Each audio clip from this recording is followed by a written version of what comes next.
Chicken की हड्डी का राज। बहुत समय पहले की बात है। पहाड़ों और हरे भरे खेतों से घिरे एक छोटे से गांव का नाम था सोनापुर।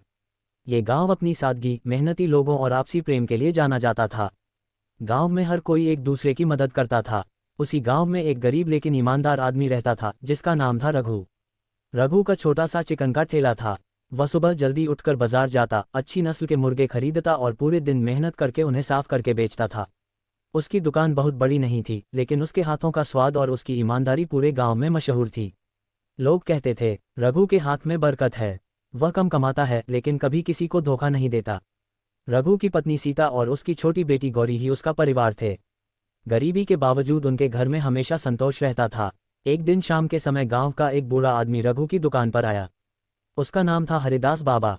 वह गांव के सबसे पुराने लोगों में से एक था और उसके पास पुराने समय की बहुत सारी कहानियां थीं। बाबा ने कहा, रघु बेटा, आज मुझे थोड़ा चिकन दे दो, घर में मेहमान आए हैं। रघु ने अच्छे से चिकन तैयार किया और बाबा को दे दिया। जाते समय बाबा ने कहा, बेटा, हमेशा ईमानदारी से काम करना। कभी कभी छोटी चीज़ों में भी बड़े रहस्य छिपे होते हैं। रघु मुस्कुराया और बोला, बाबा, आपकी बातें हमेशा पहेली जैसी होती हैं। हरिदास बाबा हंसते हुए चले गए। उस रात रघु अपनी दुकान बंद कर रहा था। तभी उसकी नज़र जमीन पर पड़ी एक पुरानी चिकन की हड्डी पर गई। वह हड्डी बाकी हड्डियों से अलग लग रही थी। वह बहुत चमकदार थी और उस पर कुछ अजीब निशान बने हुए थे।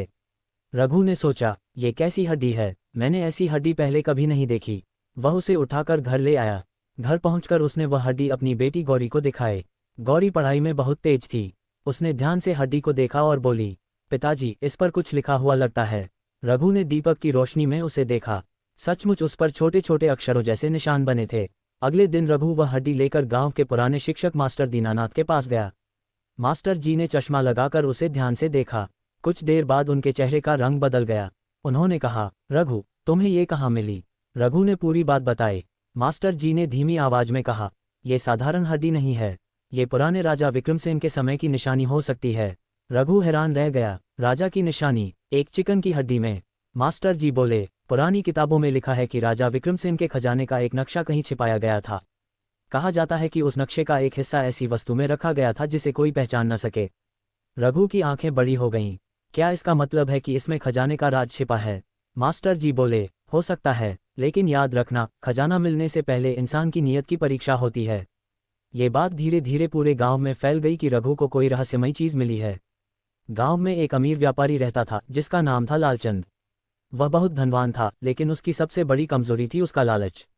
जब उसे हड्डी के बारे में पता चला तो उसने सोचा, अगर सच में खजाना है तो वह मेरा होना चाहिए। रघु जैसा गरीब आदमी उस खजाने का क्या करेगा? लालचंद ने रघु को बुलाया और कहा, रघु, तुम गरीब आदमी हो, ऐसी चीजों के चक्कर में मत पड़ो। वह हड्डी मुझे दे दो, मैं तुम्हें अच्छे पैसे दे दूंगा। रघु ने विनम्रता से कहा, सेठ जी, पैसे से हर चीज नहीं खरीदी जा सकती। पहले पता लगाना जरूरी है कि यह चीज है क्या। लालचंद को यह बात पसंद नहीं आई। उसने मन ही मन योजना बनाई कि वह किसी भी तरह हड्डी हासिल करेगा। उधर रघु, मास्टर दीनानाथ और गौरी मिलकर उस रहस्य को समझने की कोशिश कर रहे थे।